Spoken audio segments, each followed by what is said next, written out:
Hello guys, welcome to Study Master. This is the series of Indian polity और ये हमारे centre state relations की part third video है। पहले दो पार्ट्स में हमने डिस्कस किए हमारे लेजिस्लेटिव फंक्शंस रिलेशंस और हमारे एडमिनिस्ट्रेटिव रिलेशंस। इस वीडियो में हम डिस्कस करेंगे हमारे फाइनेंशियल रिलेशंस सेंटर और स्टेट के बीच में। So let's start the video. हमारे कॉन्स्टिट्यूशन के पार्ट 12 में दिए गए आर्टिकल 268 से लेके 293 तक ये आर्टिकल्स हमारे डील करते हैं हमारे फाइनेंशियल रिलेशन जो कि सेंटर और स्टेट के बीच में है और उससे जुड़े कुछ दूसरे प्रोविजंस भी। पहला प्रोविजन है एलोकेशन ऑफ टैक्सिंग पावर्स। हमारी पावर्स की जो टैक्सिंग पावर्स है कि वो कैसे एलोकेट की जाएगी वो हमारे सेंटर और स्टेट के बीच में कुछ लिस्ट के अकॉर्डिंगली बांटी गई हैं। जैसे कि जितने भी हमारे सब्जेक्ट मैटर यूनियन लिस्ट में दिए गए हैं उनके ऊपर एक्सक्लूसिव पावर है टैक्स लगाने का। किसको? वो है हमारी पार्लियामेंट को। अब जितने भी सब्जेक्ट मैटर स्टेट की लिस्ट में दिए गए हैं उसके ऊपर हमारा एक्सक्लूसिव पावर बनता है हमारी स्टेट लेजिस्लेचर का। अब जितने भी मैटर्स हमारी कंकरेंट लिस्ट में दिए गए हैं वो सारे मैटर्स उनके ऊपर कौन टैक्सेस लगा सकता है? Parliament and state legislature. इन दोनों को राइट है कंकरेंट लिस्ट में टैक्स लगाने का। अब जो बची हुई हमारी रेजिड्यूरी पावर है इट मीन्स वो सारे सब्जेक्ट मैटर जो इन तीनों लिस्ट में मेंशन नहीं किए गए हैं, जिनके ऊपर इन तीनों लिस्ट में से किसी के ऊपर टैक्स नहीं लगाया गया है, उसके ऊपर पावर दी गई है हमारी पार्लियामेंट को। पार्लियामेंट के पास पावर है कि वो रेजिड्यूरी सब्जेक्ट पे क्या लगा सकती है? टैक्स लगा सकती है। जैसे कि हमारी पार्लियामेंट ने कौन से टैक्स लगाए हैं? इम्पोज किया है गिफ्ट टैक्स, वेल्थ टैक्स और हमारे एक्सपेंडिचर टैक्स। अब हमारे कॉन्स्टिट्यूशन में एक और डिफरेंस दिखाया गया है कि अब जो ये टैक्स कलेक्ट करने की पावर है और टैक्स लगाने की पावर है वो कैसे कैसे डिवाइड होगी, उसके बीच में कैसे डिस्टिंक्शन किया जाएगा। जो भी हमारा अप्रोप्रिएट प्रोसीड है कि टैक्स कैसे लेवी हो कैसे कलेक्ट हो, इसको अलग अलग रखा गया है ताकि जो दोनों मैटर है कलेक्शन का और लेवी करने का वो अच्छे से इम्प्लीमेंट हो सके। अब इसको हम ऐसे समझते हैं कि जैसे हमारा इनकम टैक्स हो गया, इनकम टैक्स लेवी कौन करता है और कलेक्ट कौन करता है? ये दोनों काम हमारी सेंटर गवर्नमेंट करती है। बट जो इसका डिस्ट्रीब्यूशन है वो किसके बीच में होता है? सेंटर और स्टेट दोनों के बीच में हमारा इनकम टैक्स क्या होता है? डिवाइड किया जाता है। फिर हमारे संविधान ने कुछ रिस्ट्रिक्शन लगाई है स्टेट के ऊपर टैक्सिंग पावर्स को लेके। स्टेट के टैक्सिंग पावर को लेके उसके ऊपर कुछ रिस्ट्रिक्शन लगाई है। पहला हमारा क्या है? A state legislature can impose taxes on profession, trades, callings and employment, but the total amount of such taxes payable by any person should not exceed 2500 per annum. इसमें वो कह रहा है कि किसी भी स्टेट की लेजिस्लेचर के पास ये पावर है कि वो उसकी प्रोफेशन, ट्रेड्स, एम्प्लॉयमेंट, कॉलिंग्स के ऊपर क्या है? टैक्स लगा सकती है। सपोज कोई महाराष्ट्र में जॉब कर रहा है तो उसके ऊपर क्या लगेगा? प्रोफेशन टैक्स महाराष्ट्र की सरकार लगा सकती है। बट जो वो अमाउंट टैक्स है, ये सारे टैक्स एम्प्लॉयमेंट, ट्रेड, प्रोफेशन जितने भी टैक्स लग रहे हैं उनका जो टोटल अमाउंट है किसी पर्सन के ऊपर जो लगाया जा रहा है वो 2500 पर एनम से ज़्यादा नहीं होना चाहिए किसी भी कंडीशन में। सेकेंड जो रिस्ट्रिक्शन लगाई गई है, a state can impose taxes on sale और purchase of goods other than newspaper. इसमें क्या रहा है? स्टेट लेजिस्लेचर किसके ऊपर भी टैक्स लगा सकती है? हमारे सेल और परचेज ऑफ गुड्स के ऊपर भी, न्यूज़पेपर को छोड़ के इनके ऊपर हमारा क्या है? टैक्स लगा सकती है। अब ये जो पावर है स्टेट की टैक्स लगाने वाली, सेल्स टैक्स लगाने वाली, इसके ऊपर भी कुछ रिस्ट्रिक्शन है। पहली क्या है? No tax can be impose on sale और purchase taking outside the state. कहते वो जितने भी सेल परचेज स्टेट के बाहर हो रहे हैं उस पर टैक्स नहीं लगा सकती। सपोज कोई हमारा ट्रेड हो रहा है, कोई हमारी स्टेट है राजस्थान, वहाँ पे ट्रेड नहीं हो रहा है, हमारा जो व्यापार है, ट्रेड है, वो गुजरात और हरियाणा के बीच में हो रहा है, इन दो स्टेट्स के बीच में हो रहा है। तो अब जो गुजरात और हरियाणा के बीच में होने वाला ट्रेड है उस पर हमारी राजस्थान गवर्नमेंट टैक्स नहीं लगा सकती, वो क्योंकि आउटसाइड द स्टेट हो गया। सेकंड कह रहा है हम कोई भी टैक्स इम्पोज नहीं कर सकते किसके ऊपर? सेल और परचेज जो कि हमारा इंपोर्ट और एक्सपोर्ट की कोर्स में हो रहा है उसकी वजह से हो रहा है। थर्ड पॉइंट कह रहा है हम कोई भी टैक्स इम्पोज नहीं कर सकते उन चीज़ों की सेल और परचेज में जो हमारा इंटरस्टेट ट्रेड और कमर्स कर रहा है। मतलब दो स्टेटों के बीच में जो हमारा ट्रेड और व्यापार चल रहा है उसके ऊपर हम क्या है? सेल परचेज का टैक्स इम्पोज नहीं कर सकते। फोर्थ पॉइंट कह रहा है a tax impose on sale और purchase of goods declared by parliament to be of special importance in interstate trade and commerce is subject to restriction and condition specified by parliament. अब जिन goods के ऊपर parliament ने declare किया है कि भी ये स्पेशल इंपॉर्टेंस है हमारी इंटरस्टेट ट्रेड और कॉमर्स के लिए, उन चीज़ों के ऊपर पार्लियामेंट ने अगर टैक्स लगाया है, कोई प्रोविजन लगा के, तो ये पार्लियामेंट के पास ही राइट है कि वो उसके ऊपर कोई कंडीशन या रेस्ट्रिक्शन लगा सकती है। थर्ड जो हमारी रेस्ट्रिक्शन लगाई गई है वो क्या है कि एक स्टेट लेजिस्लेचर क्या है टैक्स इम्पोज कर सकता है हमारी कंजप्शन और सेल ऑफ इलेक्ट्रिसिटी पे, जितना हमने कंज्यूम किया, जितनी हमने इलेक्ट्रिसिटी को सेल किया गया। बट कहाँ पे टैक्स नहीं लगेगा, कुछ कंजप्शन पर टैक्स नहीं लगा सकता हमारा स्टेट लेजिस्लेचर। वो देखते हैं कौन सी। पहली क्या चीज़ है कि जितनी भी हमने क्या है इलेक्ट्रिसिटी कंज्यूम्ड की है, किसने, हमारी सेंट्रल गवर्नमेंट ने, या फिर हमने सेंटर को अगर बेची है, उस चीज़ पे हमारा स्टेट लेजिस्लेचर के पास पावर नहीं है कि वो टैक्स लगा सके। दूसरी चीज़ कि अगर कोई भी इलेक्ट्रिसिटी कंज्यूम हो रही है, किस पर्पज से, कंस्ट्रक्शन, मेंटेनेंस और operation of any railway bye centre. अगर सेंटर गवर्नमेंट कोई रेलवे में ऑपरेशन, मेंटेनेंस या कंस्ट्रक्शन कर रही है, उसमें कुछ इलेक्ट्रिसिटी कंज्यूम हो रही है, तो उसके ऊपर भी हमारी स्टेट लेजिस्लेचर टैक्स नहीं लगा सकती। या फिर कोई रेलवे ऐसी रेलवे कंपनी है जो सेंटर को बेची जा रही है, या फिर वो रेलवे कंपनी क्या है सेंटर के लिए काम कर रही है। फोर्थ हमारी रिस्ट्रिक्शन है कि स्टेट लेजिस्लेचर टैक्स इम्पोज कर सकता है किसके ऊपर, वाटर और इलेक्ट्रिसिटी स्टोर जो कि जनरेट की गई है, कंज्यूम की गई है, डिस्ट्रीब्यूट की गई है या फिर बेची गई है किसी भी अथॉरिटी द्वारा जो कि पार्लियामेंट रेगुलेट कर रहा है। ठीक है, किस चीज़ के लिए, इंटरस्टेट रिवर और रिवर वैली के लिए। इट मीन्स पार्लियामेंट द्वारा इस्टेब्लिश की गई भी कोई भी अथॉरिटी जो ऐसा काम कर रही है, मतलब electricity store, generated, consume, distributed, sold का काम कर रही है, उसके ऊपर क्या है हमारी स्टेट लेजिस्लेचर टैक्स लगा सकती है। और ऐसा लॉ कब इफेक्ट में आएगा, जब उसके ऊपर क्या करेगी हमारी जो गवर्नमेंट है, ठीक है, वो क्या करेगी, प्रेसिडेंट की कंसिडरेशन के लिए उस बिल को, उस प्रोविजन को रिजर्व करके रखेगी। जब प्रेसिडेंट असेंट देगा तब ये क्या होगा, हमारा एक्ट पास किया जाएगा। फॉर एग्जाम्पल, कोई तमिलनाडु एंड केरला के बॉर्डर पे कोई एक हाइड्रो पावर प्लांट लगाया हुआ है। अब इस हाइड्रो पावर प्लांट को पार्लियामेंट ने बनाया है और हाइड्रो पावर प्लांट को कोई ना कोई अथॉरिटी चला रही होगी। अब इस अथॉरिटी के पास बहुत सारी चीज़ों का कंट्रोल है, जैसे कि पानी का यूज़ कैसे करना है, या फिर हाइड्रो इलेक्ट्रिक पावर यूज़ किसके लिए करना है, ये डिस्ट्रीब्यूट कौन कौन से स्टेट में होगा, या फिर जो इसकी इंटरस्टेट रिवर है वो कौन कौन सी दो स्टेट में जा रही है। ठीक है, तो इन सब चीज़ों के ऊपर क्या है, स्टेट लेजिस्लेचर, वहाँ का जो स्टेट लेजिस्लेचर है टैक्स लगा सकती है। हाइड्रो पावर प्लांट की फंक्शनिंग पर टैक्स लगाया जा सकता है। अब टैक्स लगाने के लिए क्या करना होगा, स्टेट लेजिस्लेचर को अगर टैक्स लगाना है तो उसे कोई बिल पास करना होगा। ठीक है, बिल किसके पास जाएगा, फिर हमारे गवर्नर के पास जाएगा, और गवर्नर इसको किसके लिए रिजर्व रखेगा, हमारी प्रेसिडेंट की कंसिडरेशन के लिए वो रिजर्व रखेगा। अगर प्रेसिडेंट अपना असेंट दे देता है तो स्टेट गवर्नमेंट उस अथॉरिटी पे टैक्स लगा सकती है, जो अथॉरिटी उस हाइड्रो पावर प्लांट को चला रही है। अब हम बात करेंगे डिस्ट्रीब्यूशन ऑफ टैक्स रेवेन्यू की, हमारे टैक्स रेवेन्यू कैसे डिस्ट्रीब्यूट किए।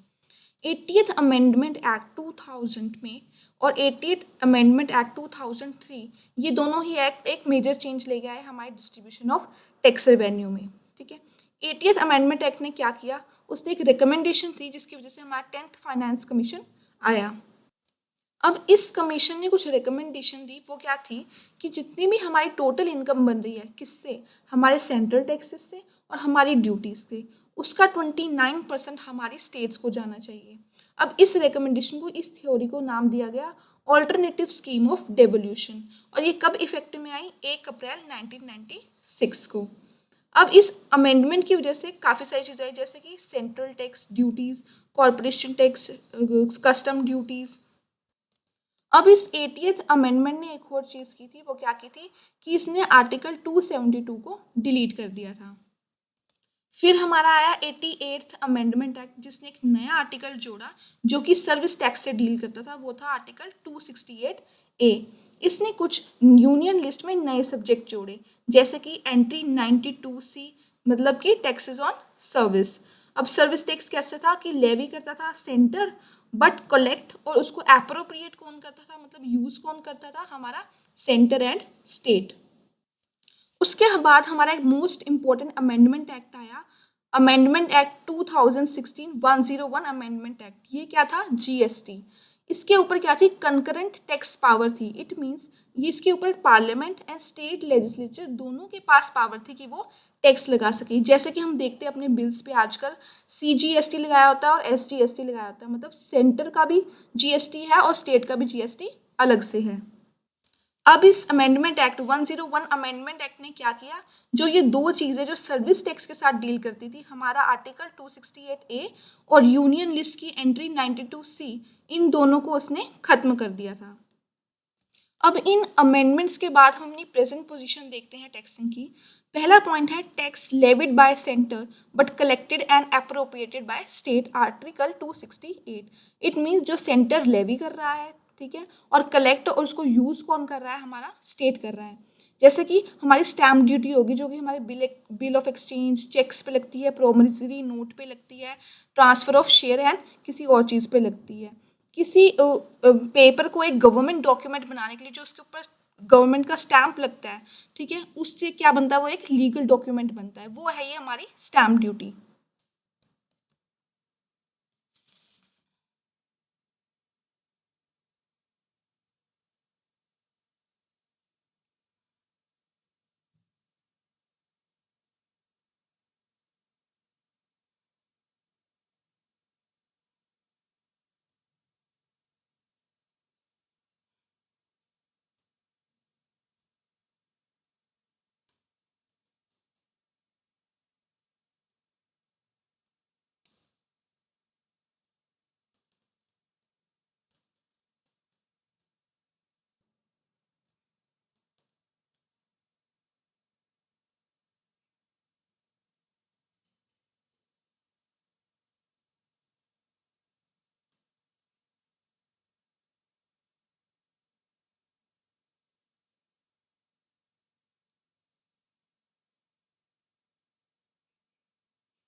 फॉर एग्जाम्पल हमारे रेलवे फेयर हो गए।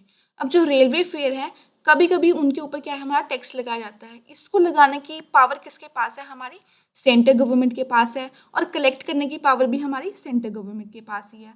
बट जो इसको असाइन किया जाता है, मतलब दिया किसको जाता है, ये हमारा जो कलेक्टेड टैक्स है वो हमारी स्टेट गवर्नमेंट को दिया जाता है। वैसे ही हमारे टर्मिनल चार्जेस हो गए, जब हम कोई इंटरस्टेट ट्रेड या कॉमर्स करते हैं तो उस पर भी हमारी लेवी और कलेक्ट कौन करता है, सेंटर, पर स्टेट को असाइन किया जाता है। अब इन टैक्सेस से भी जो हमारा नेट प्रोसीड्स बनती है, नेट इनकम बनती है, ये हमारे कंसोलिडेटेड फंड ऑफ इंडिया का पार्ट नहीं होती। ये हमारी कंसर्न स्टेट्स को असाइन किया जाता है, किसके रूल के द्वारा, जो हमारे पार्लियामेंट ने जो भी रूल्स बनाए हैं। थर्ड हमारा पॉइंट आ गया levy and collection of GST in course of inter state trade and commerce, article 269A। अब जीएसटी के रिगार्डिंग हमारे जितने भी लॉज हैं, जितने भी नियम कानून है, वो कौन बनाएगा, वो बनाएगी हमारी पार्लियामेंट। अब जो हमारा जीएसटी से टैक्स कलेक्ट हुआ उसको कैसे डिस्ट्रीब्यूट किया जाएगा, ये कौन डिसाइड करेगा, हमारी पार्लियामेंट बताएगी। किसकी रिकमेंडेशन पे, हमारी जीएसटी काउंसिल की रिकमेंडेशन पे। अब इस जीएसटी काउंसिल में क्या है, 1/3 जो पावर है हमारे स्टेट सेंटर के पास है, और जो हमारी 2/3 पावर है वो हमारे स्टेट गवर्नमेंट के हाथ में है। अब हमारी पार्लियामेंट उन प्रिंसिपल्स को डिसाइड करेगी कि जीएसटी में एक गुड की प्लेस ऑफ सप्लाई क्या मानी गई है, जो हमारा inter state trade off commerce है उस पर क्या नुएंसेस करना है, ये सारा काम किसका है, हमारी पार्लियामेंट का है। फिर अब हमारा आता है आर्टिकल 270। इसमें क्या कह रहे हैं कि टैक्स लेवी और कलेक्ट कौन करेगा, हमारी सेंट्रल गवर्नमेंट, और डिस्ट्रीब्यूट किसके बीच में होगा, सेंटर और स्टेट दोनों के बीच में। इस कैटेगरी में हमारी यूनियन लिस्ट में जितनी भी टैक्स और ड्यूटीज मेंशन की गई है वो सारी इंक्लूड हैं, सिवाय कुछ ड्यूटीज को छोड़ के। जैसे कि जो ड्यूटीज और टैक्स किस आर्टिकल में रेफर किए गए हैं, आर्टिकल 268, 269 और 269 ए में, या फिर वो सरचार्ज टैक्स और टैक्सेस ड्यूटीज जो कि 271 में मेंशन किए गए हैं। सरचार्ज और हमारे सेसेस क्या होते हैं, ये बेसिकली हमारे टैक्स ऑन टैक्स हैं, और कोई भी सेस जो हमारे स्पेसिफिक पर्पस के लिए लेवी किया गया है। अब हमारे जो सरचार्ज हो गए और जो भी सेस हो गए, इसकी पावर लगाने की किसके पास है, हमारी सेंट्रल गवर्नमेंट के पास। स्टेट के साथ इसको बांटा नहीं जाता है। अब जो भी हमारा डिस्ट्रीब्यूशन है, हमारे जो भी इन टैक्सेस इन ड्यूटी से जो भी नेट प्रोसीड आ रहा है, ये कौन डिस्क्राइब करेगा, ये हमें हमारे प्रेसिडेंट बताएंगे, प्रिस्क्राइब करेंगे हमारे प्रेसिडेंट। किसकी रिकमेंडेशन पे, हमारी फाइनेंस कमीशन की रिकमेंडेशन पे। फिर हमारा आता है article 271, that is surcharge on certain taxes and duties for the purpose of centre. इसमें हम बात करें कि हमारी पार्लियामेंट के पास ये पावर है कि वो किसी भी टाइम हमारे जो टैक्सेस और ड्यूटीज जो कि रेफर किए गए हैं आर्टिकल 269, 270 में, उनके ऊपर भी सरचार्ज लगा सकती है किसी भी टाइम। ठीक है, और ये जितनी भी प्रोसीडियर, जितना भी टैक्स या सरचार्ज का अमाउंट कलेक्ट होगा, ये किसके पास जाएगा, एक्सक्लूसिवली सेंटर के पास जाएगा। इसमें हमारे स्टेट गवर्नमेंट का कोई भी शेयर नहीं होगा। अब हम बात करेंगे कुछ ऐसे टैक्सेस की जो लेवी भी स्टेट कर रही है, कलेक्ट भी स्टेट कर रही है, और वो रहेंगे भी हमारी स्टेट गवर्नमेंट के पास ही। ठीक है, इनका जो इनके ऊपर राइट एंड टैक्सेस के ऊपर वो एक्सक्लूसिवली किसके पास है, हमारी स्टेट गवर्नमेंट के पास है, और ये हमारी स्टेट लिस्ट में मेंशन किए गए हैं। अब देखते हैं वो कौन कौन से टैक्सेस होंगे। जैसे हमारा लैंड पे रिवेन्यू हो गया, हमारा कोई टैक्स हो गया हमारी एग्रीकल्चर लैंड पे, या हमें कोई अपने पूर्वजों से सक्सेशन में कोई मिली है एस्टेट ड्यूटीज, उनके ऊपर कुछ हो गया एग्रीकल्चर लैंड पे। ठीक है, लैंड और बिल्डिंग पे टैक्सेस, मिनरल राइट्स हो गए, एनिमल बोर्ड्स, रोड व्हीकल पे, एंटरटेनमेंट पे, जो हम मूवी टिकट्स खरीदते हैं उन पे टैक्सेस थे पहले, गैम्बलिंग पे हो गया, कोई भी एक्साइज ड्यूटी होगी हमारी एल्कोहल पे, जो कि हमारे ह्यूमन कंजप्शन के लिए है।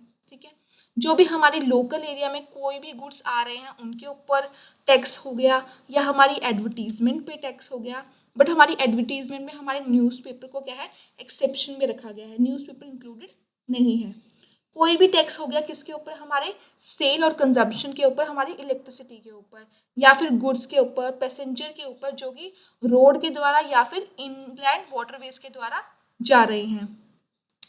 टैक्स जो कि प्रोफेशन, ट्रेड, कॉलिंग्स, एम्प्लॉयमेंट के ऊपर लगता है, उनके ऊपर भी किसका राइट है, हमारा स्टेट का एक्सक्लूसिव राइट बनता है। पर ये टैक्स 2500 पर एनम से ऊपर नहीं जाना चाहिए।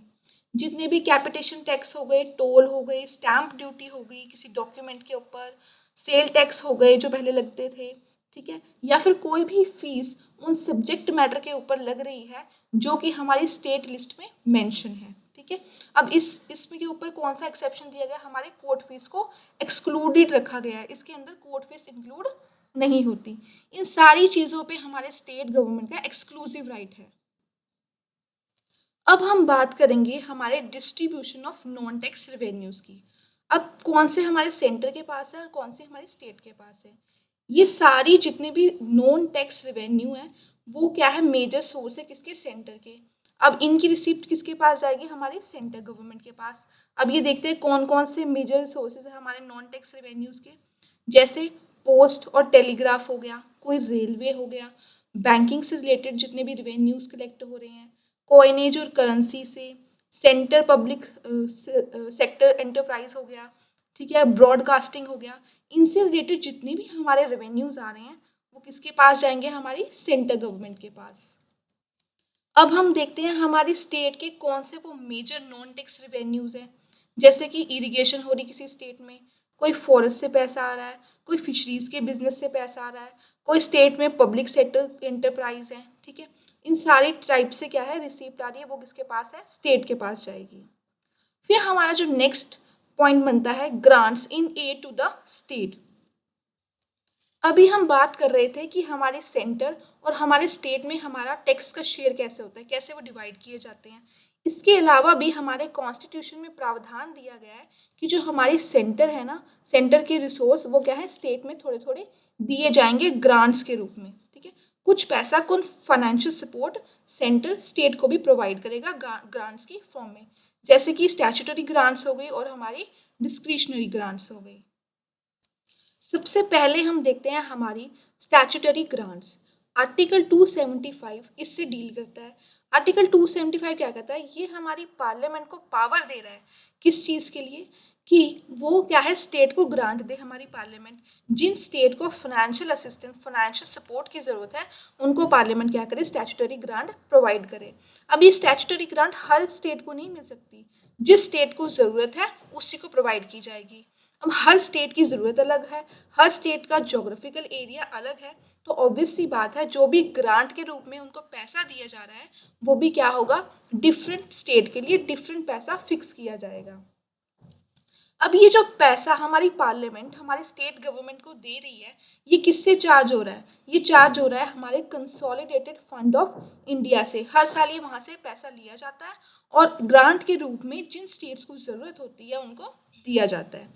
अब ये था हमारा एक जनरल प्रोविजन, जनरल ओवरव्यू, कि जिसको ज़रूरत है उस स्टेट को पैसा दिया जाए। अब हम देखेंगे कुछ क्या है, स्पेसिफिक ग्रांट भी हमारे कॉन्स्टिट्यूशन में मेंशन की गई है। स्पेसिफिक ग्रांट किस चीज़ के लिए है, ये है हमारी प्रमोशन के लिए, उन शेड्यूल ट्राइब्स को, ठीक है, कुछ शेड्यूल एरियाज को जो स्टेट में है उनके वेलफेयर के लिए, उनको प्रमोट करने के लिए ये हमारी क्या है, स्पेसिफिक ग्रांट दी जाती है। इसमें असम के स्टेट भी इंक्लूड किए गए हैं। अब हमारे आर्टिकल में क्या इंक्लूड हो गया, दो तरीके की स्टैट्यूटरी ग्रांट्स हो गई, जनरल भी और स्पेसिफिक भी। अब ये पार्लियामेंट देगी हमारी स्टेट्स को, किसकी रिकमेंडेशन पे, हमारी फाइनेंस कमीशन की रिकमेंडेशन पे। नेक्स्ट हम बात करेंगे हमारी डिस्क्रिशनरी ग्रांट की। आर्टिकल 282 इससे डील करता है, ये पावर देता है हमारे सेंटर और हमारी स्टेट दोनों को कि वो क्या है, ग्रांट दे किसी भी पब्लिक पर्पस के लिए, ठीक है, even if it is not with in their respective legislative competence.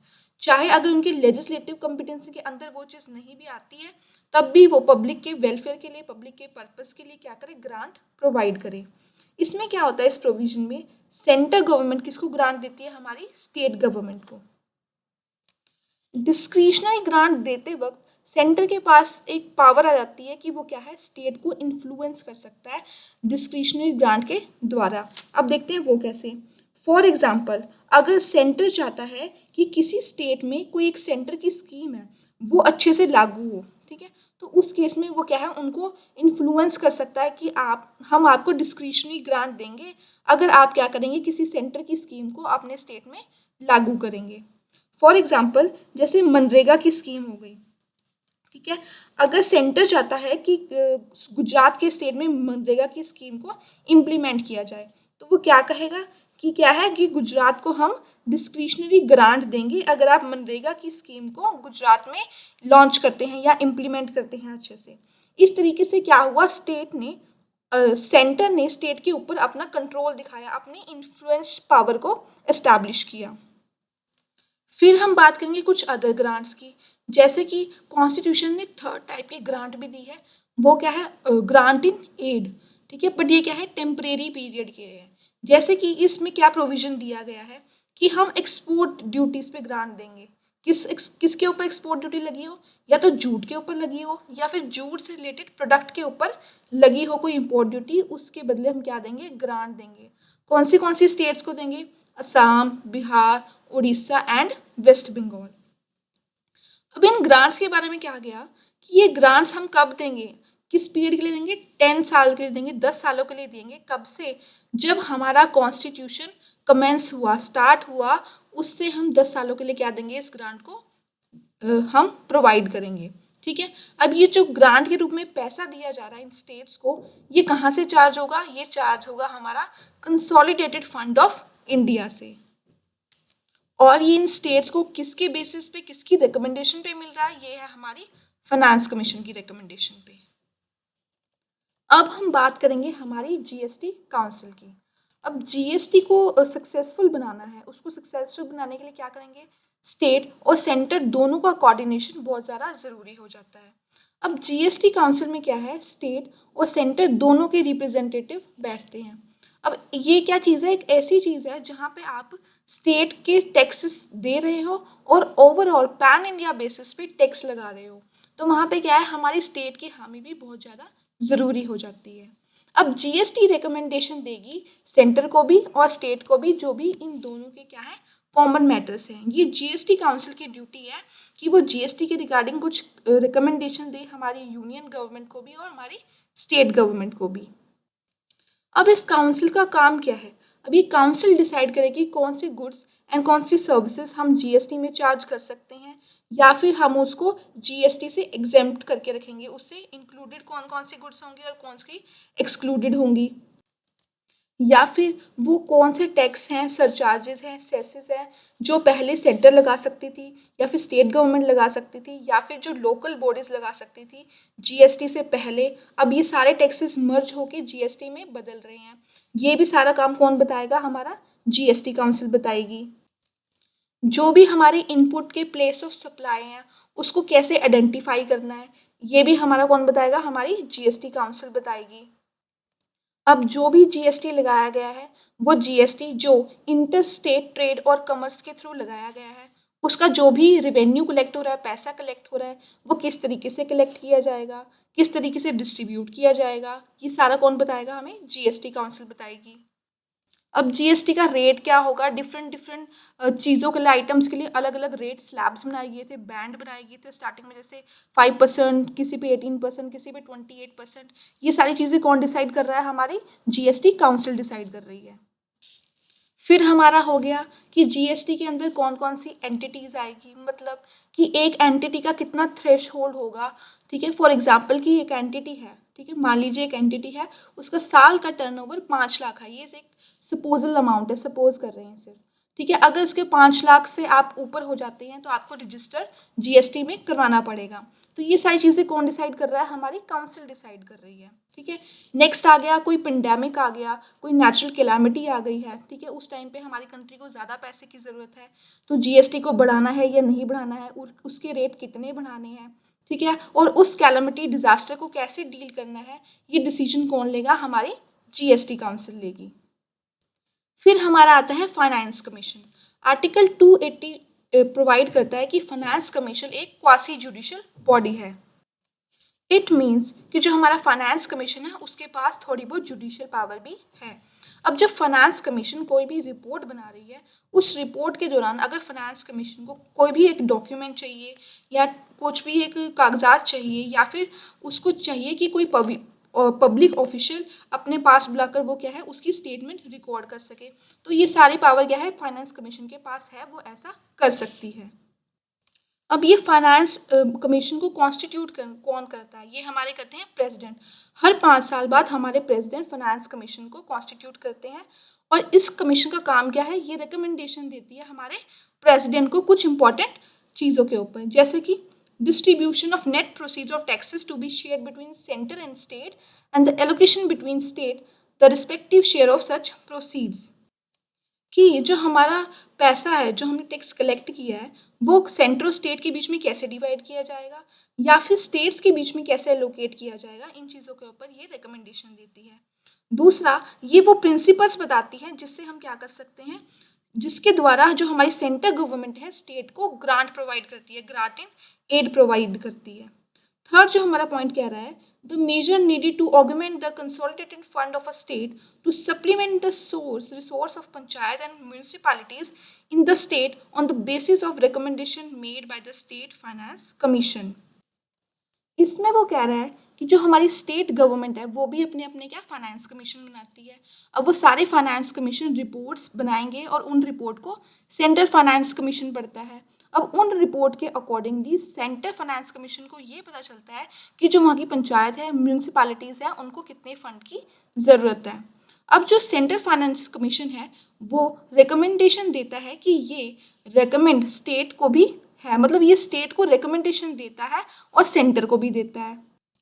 उस रिकमेंडेशन में अब ये बताता है कि आप इस पर्टिकुलर स्टेट की म्यूनिसिपैलिटी या फिर पंचायत को आप उसके रिसोर्सेज बढ़ा सकते हो, ताकि जो वहाँ की लोकल बॉडीज़ हैं वो और भी ज़्यादा एफिशिएंट हो जाए और ऑटोनोमस तरीके से अपना काम कर सके, ताकि जो वहाँ की लोकल बॉडीज़ हैं उनको पैसे के लिए क्या है, स्टेट गवर्नमेंट पे डिपेंड ना होना पड़े।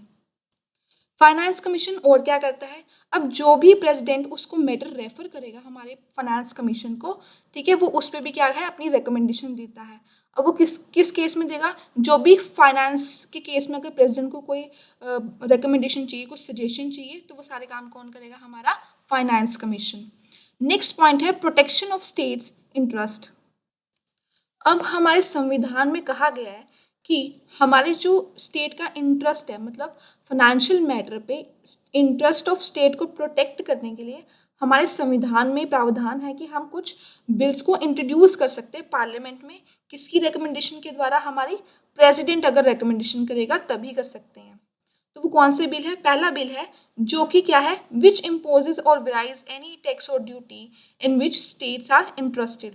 कहते हैं जिसमें स्टेट के इंटरेस्ट है उसके ऊपर अगर हम कोई ड्यूटी या टैक्स लगा रहे हैं तो ऐसा बिल किसकी रिकमेंडेशन पे ला सकते हैं, हम प्रेसिडेंट की रिकमेंडेशन पे पार्लियामेंट में ला सकते हैं। ठीक है, अब कोई भी हम पैसा उठा रहे हैं तो वो किस बेसिस पे है, कोलेटरल बेसिस पे पैसा उठा रहे हैं, मीन गिरवी रख रहे हैं। और गिरवी क्या चीज़ रखते हैं, हम रखते हैं हमारा कंसोलिडेटेड फंड ऑफ इंडिया, उसको कोलेटर रख के हम कोई भी पैसा क्या है उठाते हैं। सेकंड जो बिल है वो क्या कह रहा है, वो कह रहा है एग्रीकल्चर इनकम को डिफाइन कर रहा है। अब कोई भी इंडियन का इनकम टैक्स लॉ जो कि एग्रीकल्चर इनकम के पर्पज से लगाया गया है, वो सारे बिल, ठीक है।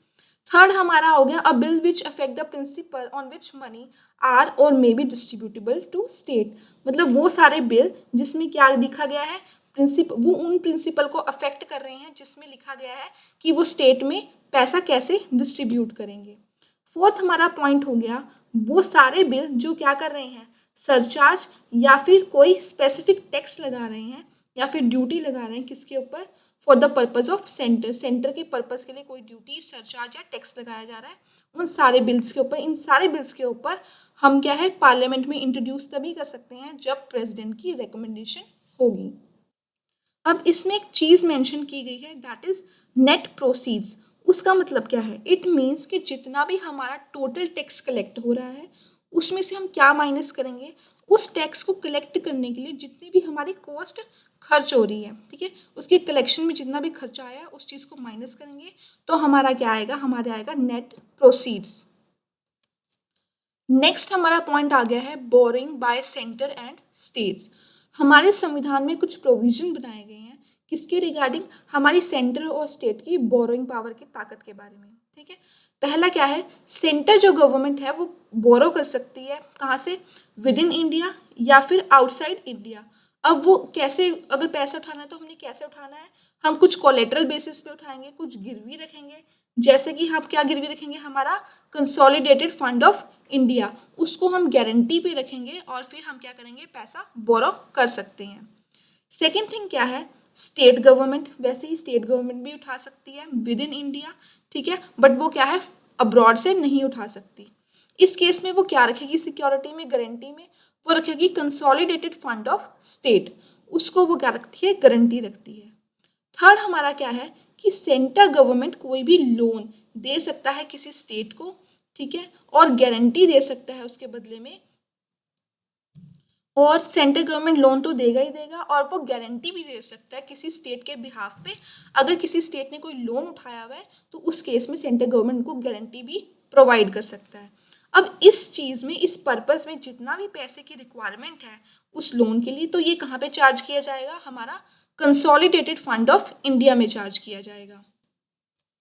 फिर वो बात कर रहा है कि एक स्टेट अपनी मर्जी से कोई लोन नहीं उठा सकता, मतलब बिना सेंटर की मर्जी से वो कोई भी लोन रेज नहीं कर सकता, किस केस में, अगर उसका कोई एक पार्ट लोन का अभी भी आउटस्टैंडिंग पड़ा हुआ है, ठीक है, या फिर जो सेंटर ने गारंटी के रूप में उसको दिया था वो कुछ भी क्या है आउटस्टैंडिंग पड़ा हुआ है, तो उस केस में स्टेट बिना सेंटर की मर्जी से कोई भी लोन रेज नहीं कर सकता है।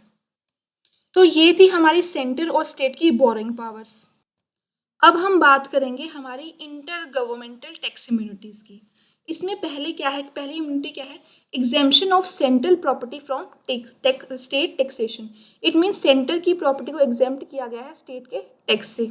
अब किन किन केसेस में देखते हैं, इसमें क्या कह रहा है, इसमें वो कह रहा है कि सेंटर की प्रॉपर्टी क्या है, हमारे स्टेट के टैक्स से एग्जेम्प्ट की गई है, या फिर any authority with in a state, कह रहे जो स्टेट के अंदर अथॉरिटी है उन सबको एग्जेम्प्ट किया है। कौन कौन सी अथॉरिटी होगी, म्यूनिसिपैलिटी, डिस्ट्रिक्ट बोर्ड, पंचायत, ठीक है। पर वो क्या कह रहा है साथ ही साथ कि पार्लियामेंट के पास ये पावर है कि वो इस बैन को क्या कर सकती है, रिमूव कर सकती है। अब जो ये प्रॉपर्टी है इसमें क्या क्या इंक्लूड हो गया, हमारी कोई लैंड होगी, कोई बिल्डिंग होगी, कोई शेयर, डेट्स, सारी चीज़ें होंगी जिसकी कोई एक मनी वैल्यू है, ठीक है। चाहे वो मूवेबल हो, चाहे इनमूवेबल हो, कोई टेंजिबल हो, कोई इनटेंजिबल हो। फॉर एग्जाम्पल किसी स्टेट के अंदर कोई इनकम टैक्स डिपार्टमेंट का ऑफिस है। अब इनकम टैक्स डिपार्टमेंट क्या है, वो एक सेंट्रल प्रॉपर्टी है, उसकी बिल्डिंग जो भी है वो क्या है, उसकी सेंट्रल प्रॉपर्टी हो गई, ठीक है। तो उस केस में वो स्टेट उस बिल्डिंग के ऊपर टैक्स नहीं लगाएगी, उसको एग्जेम्पशन मिल सकती है। फिर वो कह रहा है कि जो वो प्रॉपर्टी है वो किसके लिए यूज होनी चाहिए, सोवरन या फिर कमर्शियल पर्पस के लिए यूज होनी चाहिए। Sovereign means like armed force, ठीक है, जो देश के काम आ सके। फिर वो कह रहा है कि जो भी प्रॉपर्टी सॉवरन और कमर्शियल पर्पस के लिए है उसको तो वो क्या कर रहे हैं, एग्जेम्प्ट कर रहे हैं। बट अगर सेंट्रल गवर्नमेंट की कोई ऐसी चीज़, कोई ऐसी प्रॉपर्टी जो क्या है, वो एक कंपनी है या फिर एक कॉरपोरेशन है जो सेंट्रल गवर्नमेंट ने बनाई है, उसको क्या है, इम्यूनिटी ये प्रोवाइड नहीं है, उसको ये एग्जेम्पशन नहीं मिलेगी, उसके ऊपर स्टेट गवर्नमेंट टैक्स लगा सकती है। अब इसका रीज़न क्या है, क्योंकि जो सेंट्रल गवर्नमेंट ने कॉरपोरेशन या फिर वो कंपनी बनाई है ना, वो एक क्या है, गवर्नमेंट नहीं है, वो सेंट्रल की प्रॉपर्टी नहीं है, वो एक सेपरेट लीगल एंटिटी है, तो उसके ऊपर टैक्स लगाना बनता है। नेक्स्ट हम देखेंगे वो स्टेट की प्रॉपर्टी, ठीक है, या फिर इनकम जो कि एग्जेम्प्ट की गई है सेंट्रल टैक्सेशन से, उसके ऊपर सेंट्रल टैक्स नहीं लगा सकता। इसमें क्या है, स्टेट की कोई प्रॉपर्टी या फिर इनकम को एग्जेम्प्ट किया है सेंटर के टैक्सेशन से, ठीक है। अब वो इनकम कहाँ से होनी चाहिए, सोवरन फंक्शन से या फिर कमर्शियल फंक्शन से। सोवरन मीन्स कोई सरकार का काम होना चाहिए उसके अंदर, ठीक है। अब क्या है, कहते हैं सेंटर उस चीज़, उस कमर्शियल ऑपरेशन पे टैक्स लगा सकती है अगर क्या हो, अगर पार्लियामेंट ऐसा कोई प्रोविजन बना दे, ऐसा कोई प्रावधान बना दे जिसके तहत वो कमर्शियल ऑपरेशन पे टैक्स लगा दे, तो सेंटर ऐसा कर सकती है। अब पार्लियामेंट क्या कह रहा है कि parliament can declare any particular trade और business as incidental to the ordinary function of government and it would then not be taxable. अब हमारी सेंट्रल गवर्नमेंट कमर्शियल ऑपरेशन पे कैसे टैक्स लगाएगी वो देखते हैं। सपोज हेल्थ की फील्ड में स्टेट कमर्शियली कुछ काम करता है, यानी स्टेट गवर्नमेंट अपनी मेजॉरिटी स्टेक होल्डर रखता है किसी बिजनेस में, ठीक है, किसी प्राइवेट कंपनी के साथ मिलकर हेल्थ केयर सेक्टर में कुछ नया बिजनेस स्टार्ट करता है, जिससे हमारा क्या है, पैसा आना शुरू हो गया, इनकम आनी स्टार्ट हो गई। तो उस पैसे के ऊपर अगर पार्लियामेंट चाहे, प्रावधान बनाती है कि इसके ऊपर टैक्स लगाना है, तो पार्लियामेंट टैक्स लगा सकती है, सेंट्रल गवर्नमेंट टैक्स लगा सकती है। उसी तरह अगर पार्लियामेंट डिक्लेयर कर दे कि ये पर्टिकुलर ट्रेड और बिजनेस क्या है, गवर्नमेंट की फंक्शनिंग के लिए ज़रूरी है, तो उस केस में क्या है, उसके ऊपर टैक्स ना भी लगाए, उसको एग्जेम्प्ट कर दे, ठीक है।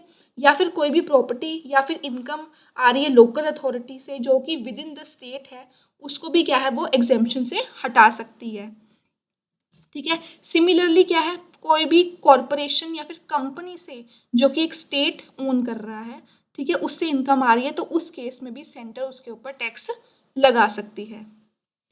अब सुप्रीम कोर्ट ने एक एडवाइजरी ओपिनियन दिया 1963 में, कहा कि immunity granted to a state in respect of central taxation does not extend to the duties of customs or duties of excise. अब इसको ऐसे समझते हैं, सपोज स्टेट गवर्नमेंट अपने काम को किसी चीज़ के लिए, ठीक है, अपने काम के लिए वो देश के अंदर क्या कर रही है, या तो इंपोर्ट करवा रही है कुछ गुड्स, ठीक है, या फिर वो क्या कर रही है, कुछ गुड्स एक्सपोर्ट करवा रही है, ठीक है। तो सपोज स्टेट में कॉरपोरेशन बनाई, ठीक है, स्टेट गवर्नमेंट ने कॉरपोरेशन बनाई और उसमें जो गुड्स बनकर बाहर जा रहे हैं या फिर जो इंपोर्ट करवा रही है, उस पर क्या है, सेंट्रल गवर्नमेंट कस्टम ड्यूटी लगा सकती है।